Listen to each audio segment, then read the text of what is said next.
New UN sanctions on North Korea. Bin Laden's son-in-law captured. I'm Ray Kugel reporting from Washington.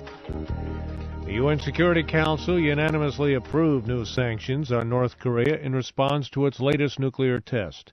The 15-member council vote is the product of weeks of negotiations between the United States and North Korea's closest ally, China, following Pyongyang's nuclear test last month.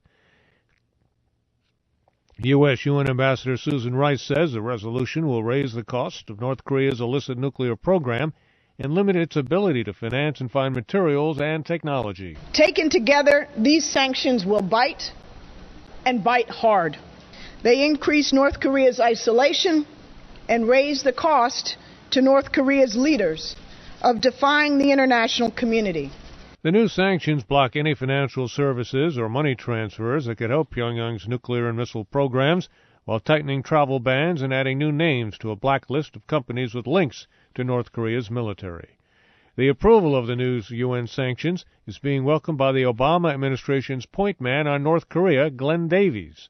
VOA's Michael Bowman reports. Glenn Davies applauded the tightening of international sanctions against North Korea, saying Pyongyang's belligerence cannot be ignored. The DPRK leadership must choose between provocation or peace, isolation or integration. North Korea will not achieve security, economic prosperity, and integration into the international community while it pursues nuclear weapons, while it threatens its neighbors, while it tramples on international norms, abuses its own people, and refuses to fulfill its long-standing obligations and commitments. Special Representative Davies said lines of communication should remain open with Pyongyang, but international pressure must be sustained. Michael Bowman, VOA News, the capital. Earlier Thursday, North Korea threatened a preemptive nuclear strike on the United States. Osama bin Laden's son-in-law, a former al-Qaeda spokesman, was captured by the United States and brought to New York City to stand trial.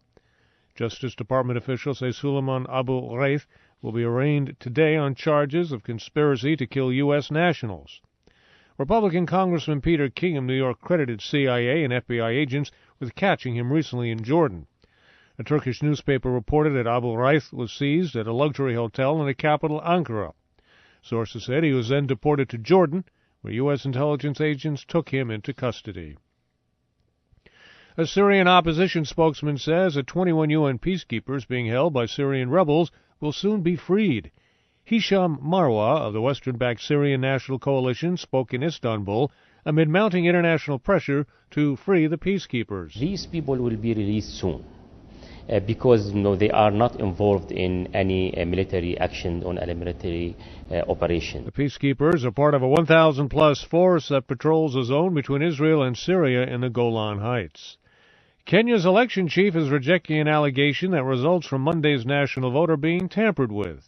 Ahmed Isaac Hassan says a rigorous verification process is in place. He made his remarks Thursday after the running mate of presidential candidate Raila Odinga said the vote counting should be stopped because of vote rigging. Election officials continue to manually count the ballots after a new electronic system broke down. Close to half of the estimated votes have been tallied, and they show Uhuru Kenyatta leading Prime Minister Odinga by 53% to 42%. Officials say final results could be released as early as today. The U.S. Senate confirmed John Brennan as the new head of the Central Intelligence Agency after one senator threatened to hold up the vote indefinitely over the White House drone policy. Thursday's vote was 63 to 34. Kentucky Republican Rand Paul filibustered against the Brennan confirmation, talking on the Senate floor nonstop for 13 hours Wednesday. He demanded the Obama administration specify limits on using drone strikes to attack U.S. terror suspects on U.S. soil. A funeral for Venezuela's late President Hugo Chavez will be held today.